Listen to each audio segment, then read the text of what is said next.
The property had never looked like much to anyone passing by on the county road, just a stretch of wild cattails, patches of tall summer grass, and a slow-moving marshland that glowed gold at sunset. But for generations, that soggy stretch of land had been more than scenery. It was a functioning wetland, fed by a seasonal creek that wound down from the hills and pooled gently into a broad basin that absorbed nearly every storm that moved through town. In winter, frost clung to the reeds like lace. In summer, herons stalked the shallows and dragonflies hovered over still water. To most people, this kind of land was invisible, something to be built around or fenced off. But it was the kind of natural system that quietly held everything together. When I purchased it, I never imagined that owning a wetland would put me in the crosshairs of a homeowners association I didn't even belong to. I didn't live in their subdivision. I didn't use their pool or their clubhouse. I wasn't part of their architectural review. My land predated the HOA entirely. It was grandfathered agricultural property, zoned separately, and legally protected under state environmental codes. The town records even listed it as a flood buffer. Yet none of those labels prepared me for the arrogance that was coming. The HOA that bordered my wetland was one of those rapidly expanding suburban developments. Nay, the kind that blossomed out of nowhere in under 3 years. Starting with a sales trailer and some glossy marketing brochures showing engineered smiles and sun-drenched cul-de-sacs. They boasted about luxury privacy and exclusive community amenities.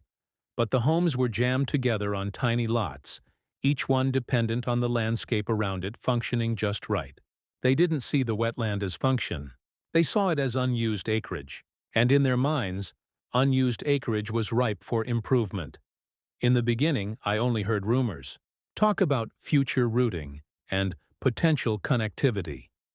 Words like community asset and traffic relief. Then I saw the HOA newsletter that one neighbor accidentally slipped into my rural mailbox. It used language I would come to recognize later as a warning sign. Preliminary corridor exploration. Possible easement extension. Anticipated infrastructure development. All euphemisms for one thing: pavement. Nothing happened at first. Just survey flags, then tire tracks. Then, one early morning after a heavy rain, I walked down to the edge of the marsh to find a bright orange stake pounded into the earth with a laminated tag bearing the HOA's logo, the kind with embossed printing that tried to look official. Their logo was sitting smack in the middle of my wetland. That was the moment I realized they hadn't merely considered expanding. They were already treating it like a done deal. The HOA board president was the type who believed process only mattered when someone else needed to follow it. She had no jurisdiction over my land, but she spoke as if she personally wielded the power of zoning boards and county engineers. She had made a career, if one could call it that, out of bulldozing social resistance through confidence alone. Where most people saw legal lines, she saw optional boundaries. Within weeks, more stakes appeared. Then plastic ribbon. Then a posted community improvement notice tacked onto a makeshift wooden post they had hammered into the soft mud. The audacity was breathtaking. I called the county office. They told me what I already suspected. No permits had been filed, and none could be approved without a full hydrology assessment and the state environmental sign-off. Meaning, they had not merely jumped the gun. They weren't even in the running. To anyone familiar with wetlands, the consequences of paving across one are brutally predictable. Water doesn't vanish just because humans wish it away. It reroutes. Destroy one drainage basin, and another swells to replace it.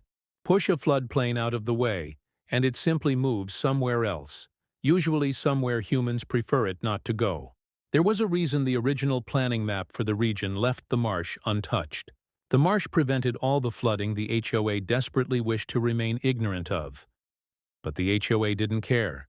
They were convinced their subdivision needed a second access road to reduce egress congestion, another carefully sanitized phrase, and they had decided, without consulting me, that my wetland would be the sacrifice. They could have requested a conversation. They could have negotiated. They could have sought legal pathways, appeals, engineering studies, environmental mitigation. But none of that aligned with the board's default attitude. Act first, bulldoze objections later. Their problem was simple. The land wasn't theirs. Not by deed, not by statute, not by easement, and not by annexation.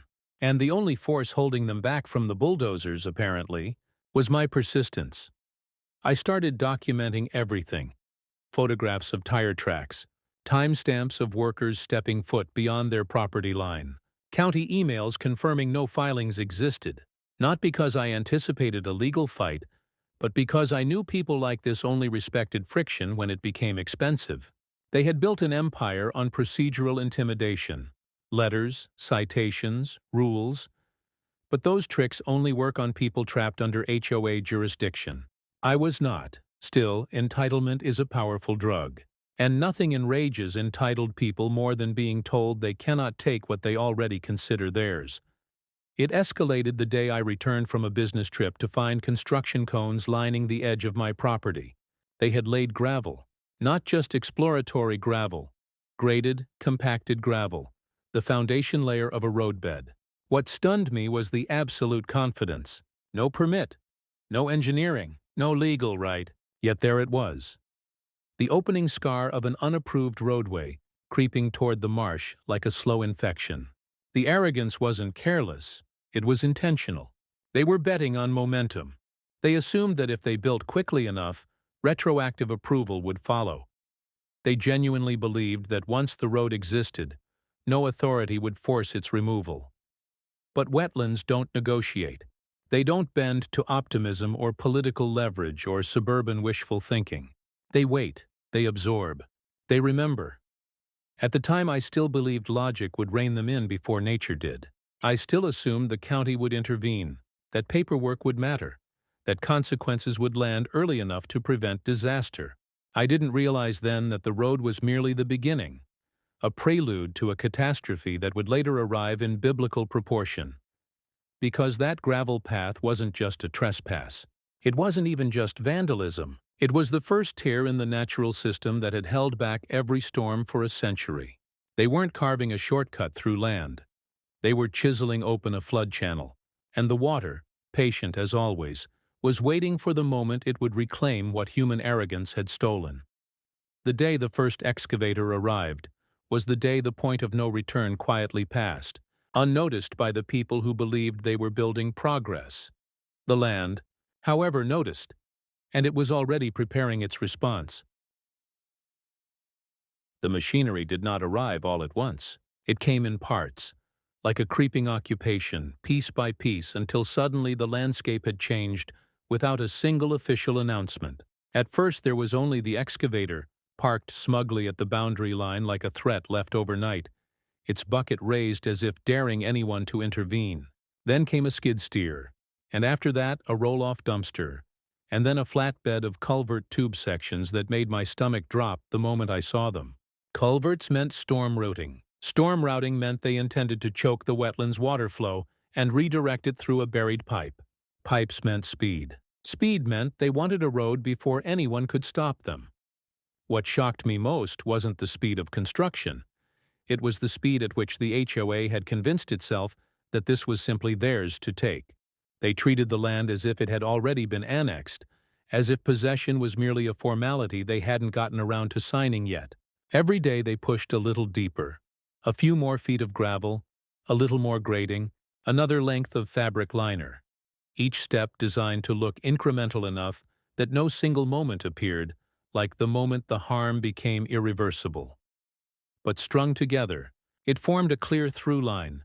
They were building a road, and they were building it on my land. The workers themselves were not confrontational.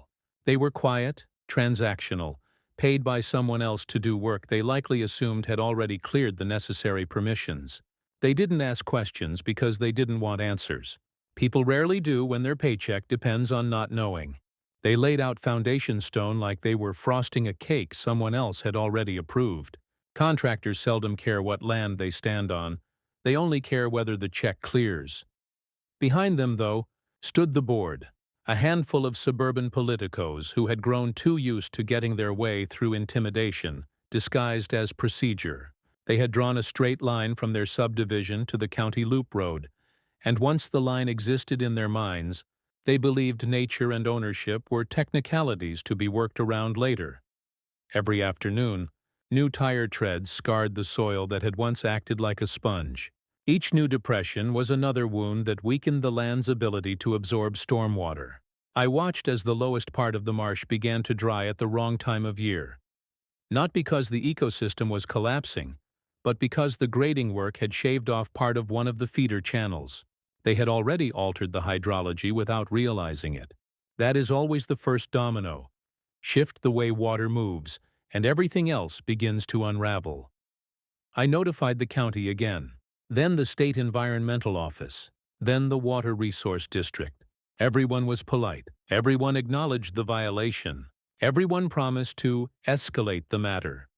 But bureaucracy always moves slower than a trespasser determined to pretend consequences will never arrive. The phrases were always the same: intake period, review queue, site visit scheduling, pending administrator sign-off. Meanwhile, the roadbed stretched deeper into my property every day like a trench through the heart of a living system. The HOA board president held up their construction like a trophy. In her mind, each new layer of gravel was another inch of inevitability. She believed that the more physical reality she created, the more political leverage she acquired. Most people fear having something undone more than they fear being wrong. She was counting on that, and strangely, she was halfway right.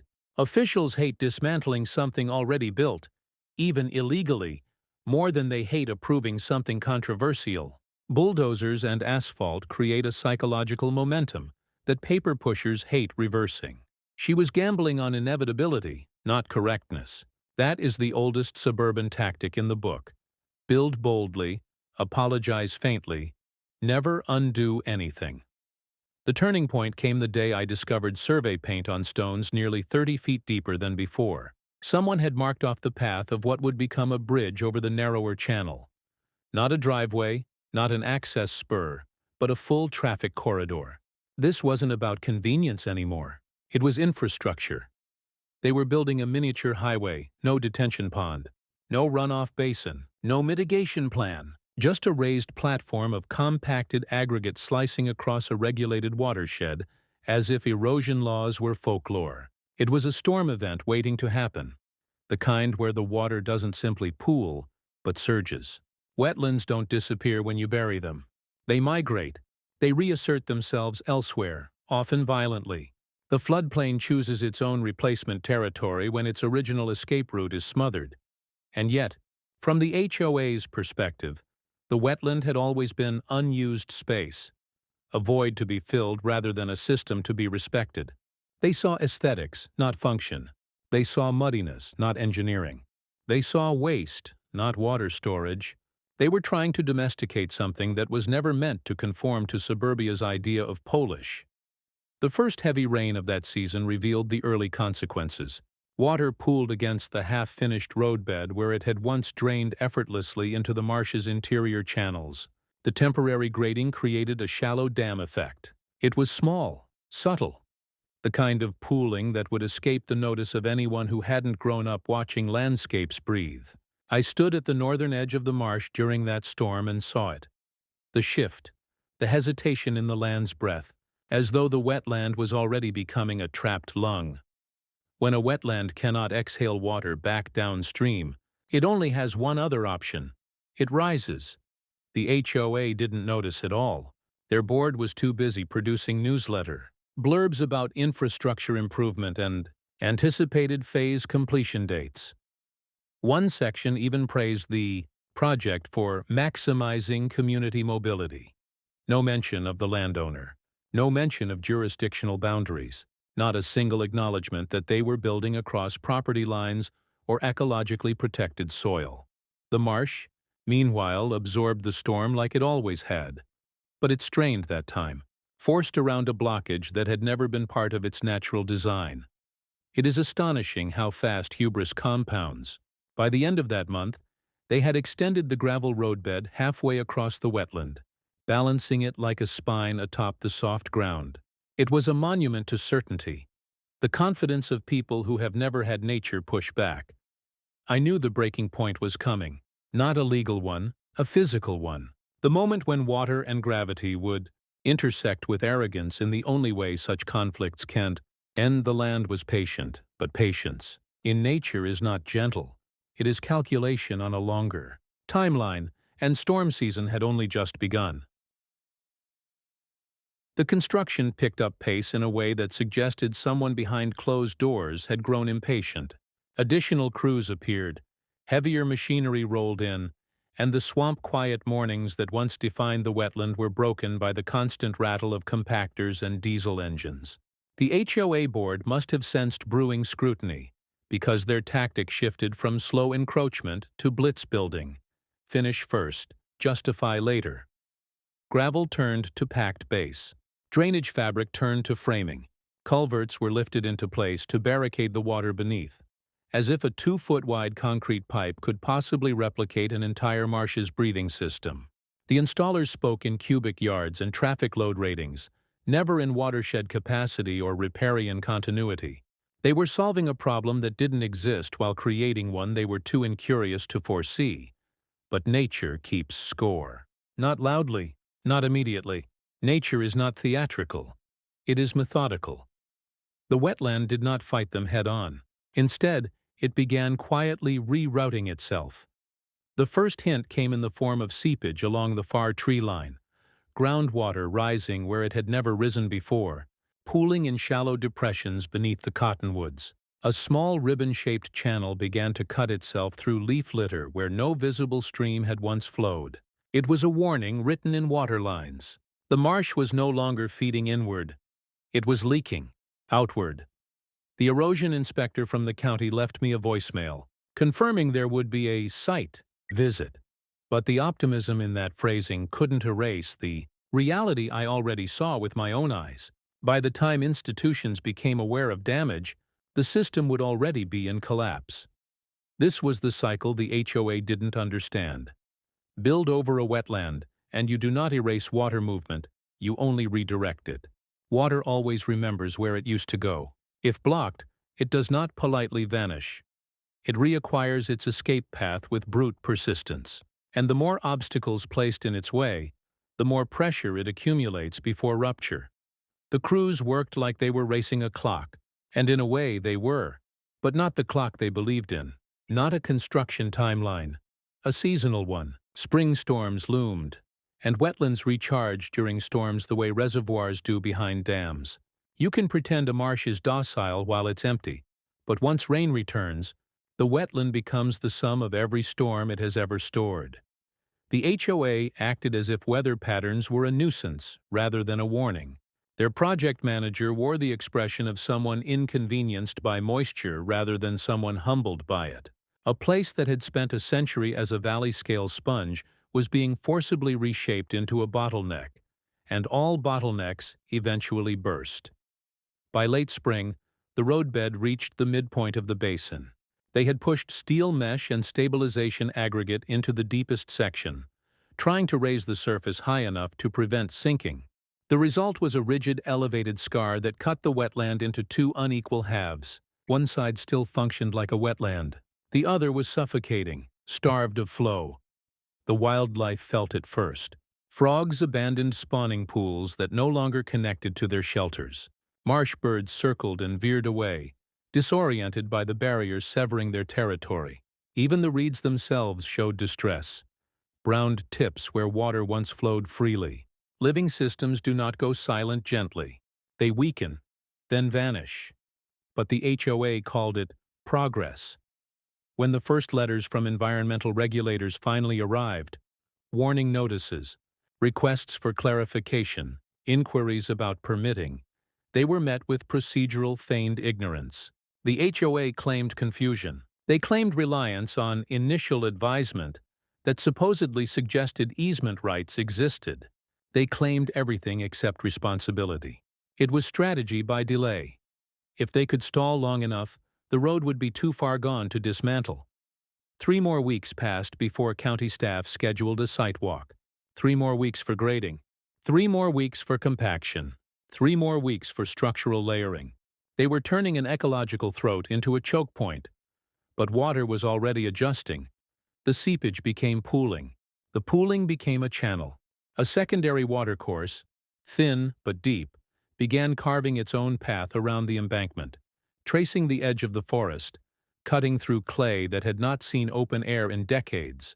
The land was improvising its own bypass. Nature does not wait for permits. The first truly ominous moment came during a mild thunderstorm. Not even a major weather event. The half-finished roadbed trapped so much runoff that it formed a temporary lake on the uphill side of the barrier. The water had nowhere to go. It pressed outward against the gravel, saturating from below, probing for weakness. Even a child could have seen the flaw. They had built a dam without an outlet, and the rains of late spring were nothing compared to what summer would bring.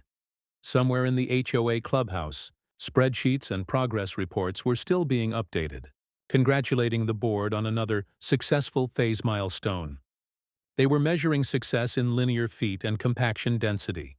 The wetland was measuring something else entirely: latency, because wetlands remember droughts by how they flood afterward, and this one was storing a year's worth of retaliation.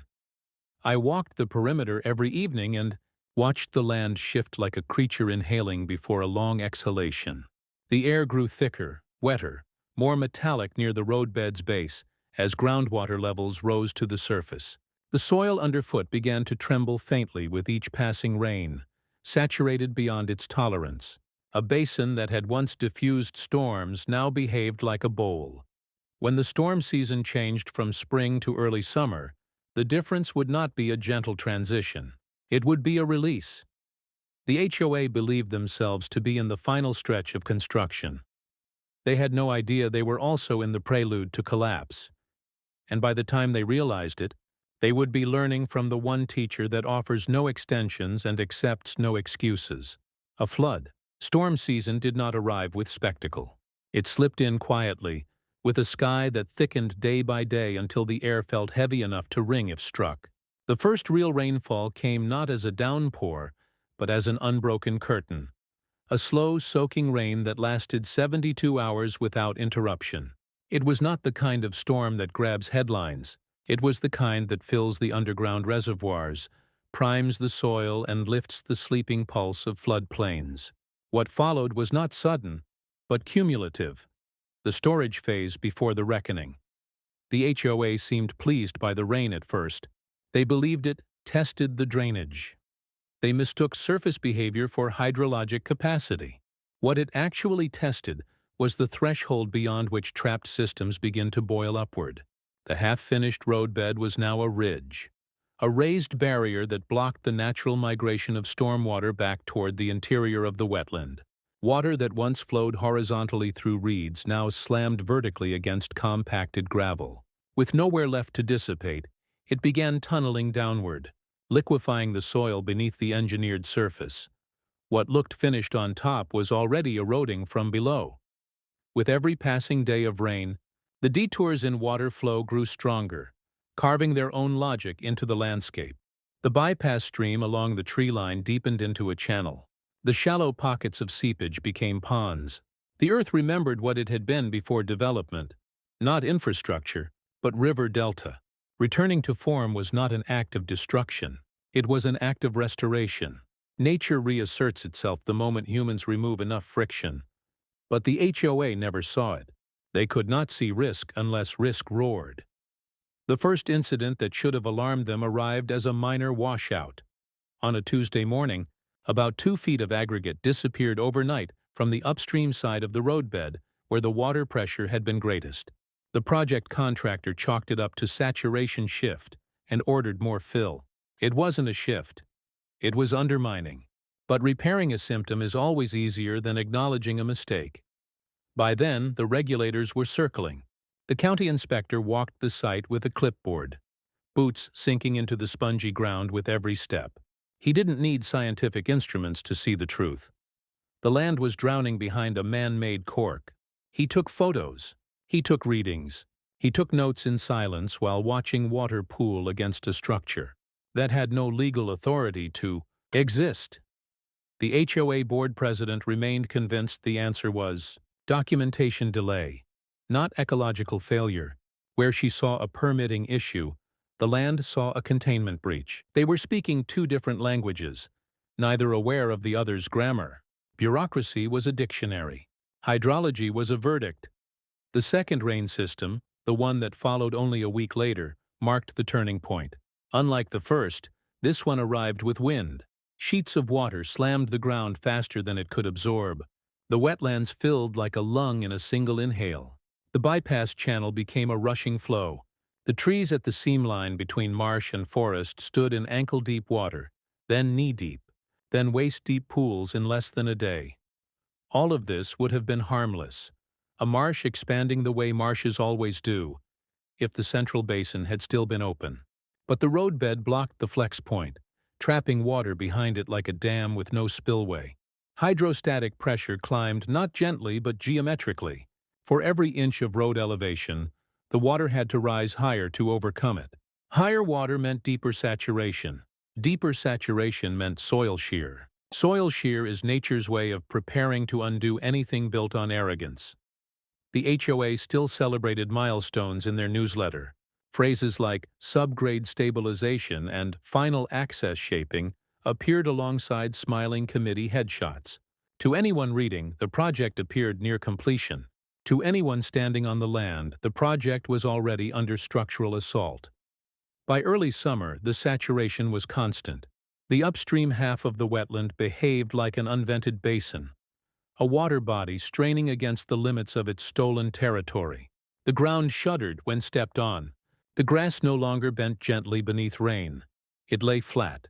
The smell of fresh silt filled the air, a scent that always precedes erosion, as though the floodplain was already exhaling sediment in anticipation.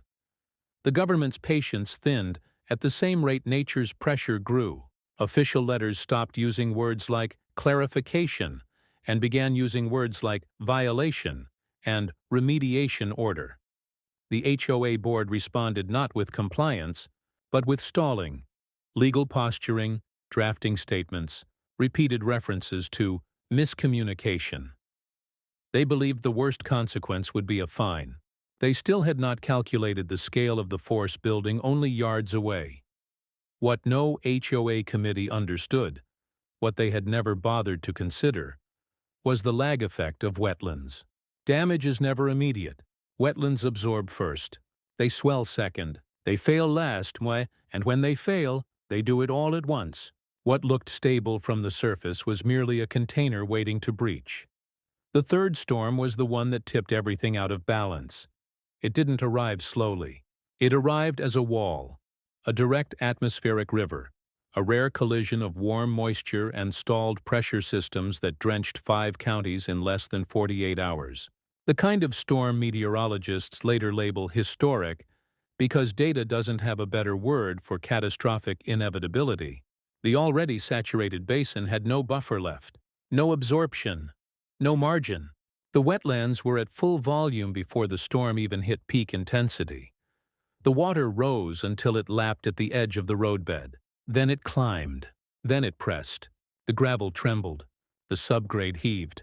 On the other side of that barrier, homeowners still slept beneath roofs subsidized by ignorance, unaware that their shortcut roadway had become the only thing standing between them and a body of water that now wanted its land back. A barrier built illegally is still a barrier, and barriers that trap water don't merely fail.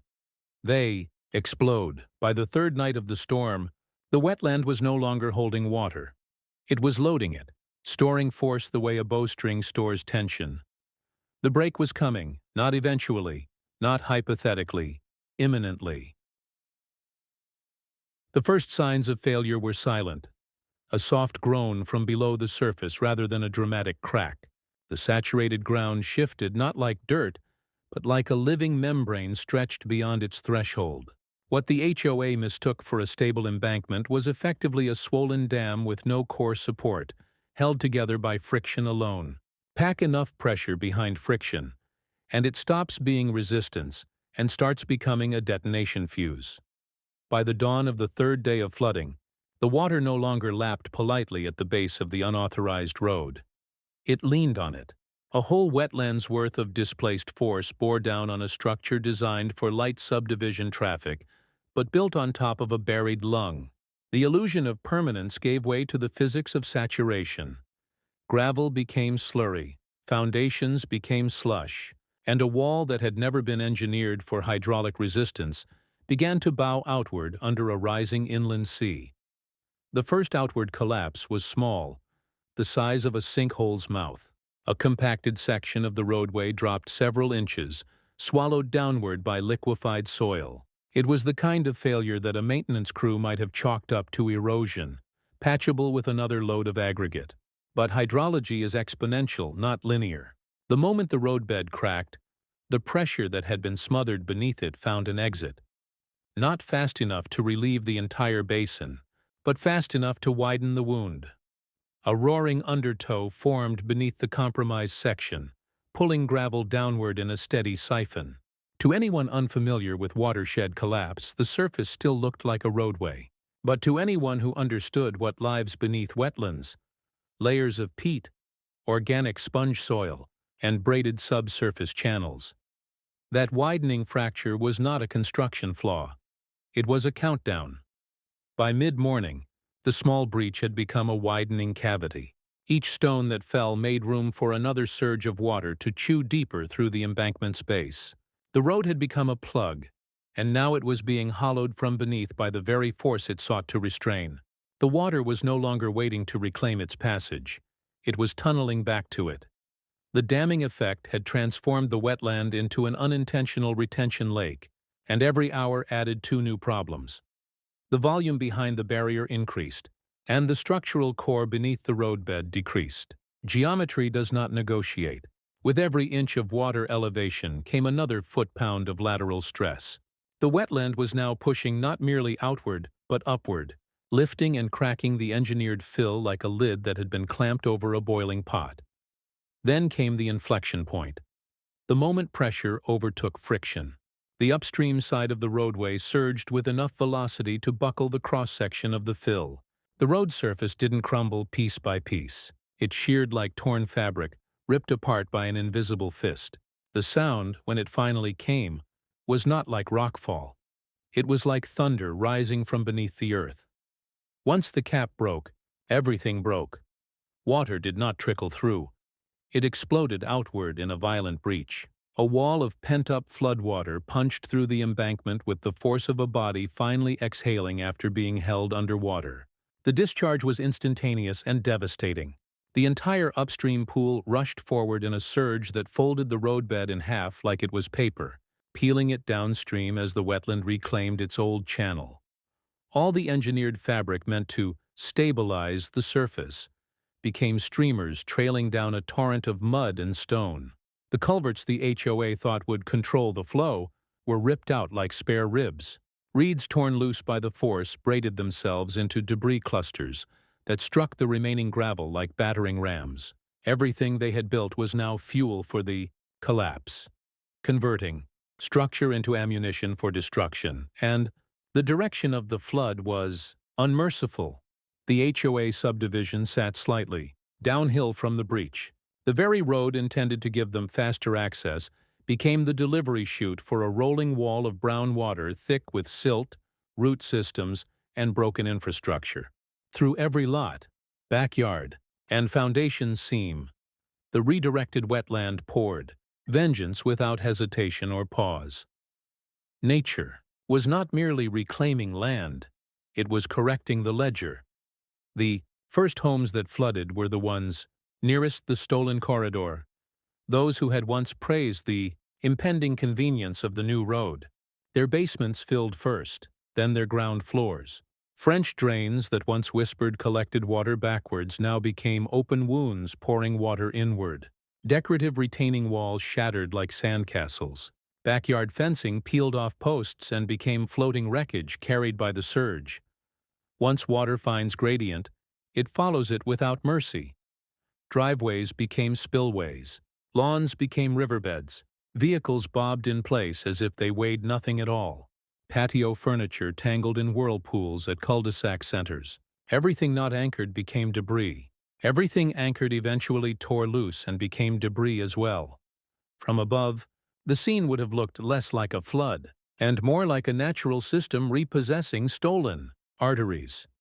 This was not rainfall damage. This was the consequence of obstruction. The water didn't slow until it reached its natural spreading ground, far past the subdivision, the place where it had been, meant to pool all along before. Human ambition rearranged the map by the time emergency services arrived. The breach was complete. The roadway did not exist anymore. What remained was a jagged scar, a ripped wound where hubris had tried to cauterize a watershed. The upstream basin, relieved of its pressure, sprawled outward in a new formation, not identical to its former shape, but larger, deeper, more assertive. The wetland hadn't merely returned, it had evolved. While the HOA scrambled to assign blame, to draft statements, to claim unawareness of jurisdiction, the land made something clear in a language no board meeting could overwrite. Water rights are not paperwork, they are physics, and physics had just issued its ruling. The morning after the collapse revealed a landscape no longer shaped by human hands, but by consequence. The road the HOA had fought so aggressively to force into existence was gone, as if it had never been there. Not broken, not damaged, but erased. The wetland lay where it always meant to lie, expanded now into the corridor they once believed they could claim through entitlement. What had been a construction site was now a broad floodplain, bruised but restored, a place where water pooled in deep stillness as though re-inhabiting a lung. The subdivision was not so lucky. Nearly every home in the lower half of the neighborhood bore the waterline tattoo of the disaster, a horizontal scar of mud and silt, marking the height of the surge within living rooms and garages. Insurance adjusters appeared like vultures, but their presence brought no relief. The first reports made clear the HOA had no hydrology assessment, no permit documentation, no approved alteration plan, and no wetland deviation waiver. The development did not suffer an act of God, it suffered an act of negligence. When systems collapse, consequences travel fastest through responsibility chains. Contractors pointed to the board. The board pointed to assumed approvals. The board president attempted to invoke easement claims that did not exist anywhere in county records. The state environmental office arrived soon after, not with questions, but with violations printed already in bold. Penalties were no longer hypothetical. They were itemized, accruing by the day, escalating into figures large, enough to dwarf the HOA's total operating budget. The flood had not merely uprooted landscaping, it had uprooted plausible deniability. Residents, who once applauded the amenity connectivity initiative, now found themselves living in waterlogged ruins. They turned on the very board that promised infrastructure and delivered catastrophe. Emergency town halls were held in borrowed spaces because the HOA clubhouse itself had flooded. The irony almost theatrical in precision. The people who once voted through every project proposal now discovered that majority enthusiasm cannot offset hydrologic law. Lawsuits bloomed like algae after overflow. Homeowners suing the board attempting to push liability toward contractors, contractors invoking the truth that they had been hired to build, not to legally justify. None of them could outrun the documentation trail showing that the land was never theirs to touch. The county's findings were blunt: unauthorized alteration of a regulated wetland, unapproved road construction, violation of environmental code, obstruction of natural watercourse, and reckless modification without hydrologic review. There is a cost to arrogance, and this time it had a dollar sign. The wetland was no longer a parcel. It became legally reclassified as a protected water body, which gave it even stronger regulatory guardrails than before. What had once been overlooked was now defended by statute thickened by precedent. The collapse didn't just end the road project. It created case law that would prevent another such violation for decades. Meanwhile, remediation orders demanded more than removal. They required restoration, an ecological undoing of harm. The HOA that had believed it could take land without permission was now burdened with financing its rehabilitation. Every shovelful of gravel they once laid so confidently became a quantified liability. The remediation timeline was measured not in weeks, but in seasons. Nature heals slowly, even when given legal reinforcement. For me, the aftermath was not triumph but confirmation. The disaster had never been about property lines. It had been about respecting a system older and more patient than human entitlement. I did not need revenge. The land delivered correction on its own. Where they built a shortcut, a watershed built a lesson. Where they saw unused space, reality reminded them it was infrastructure invisible only to the incurious. The board president eventually resigned, not in contrition, but in exhaustion. Her legacy was a scar she had authored with certainty, and buried beneath policy language she never truly understood. She had believed bureaucracy was the final word. The flood proved it was only ever an intermission. Months later, once litigation and cleanup crews replaced construction equipment, the land entered its second phase of return. Native reeds repopulated the breach corridor. The bypass channel along the tree line merged with the restored basin. Frogs returned before the human eye could even tell the marsh was stable again. Life always comes back faster than pride. By the following spring, the former roadbed had disappeared beneath green water and cattails. The surface shifted only with wind. Not tires, not ambition. The wetland resumed its role, not as property, but as memory, a slow keeper of every storm, storing wisdom in silence. The subdivision, however, bore a different kind of legacy.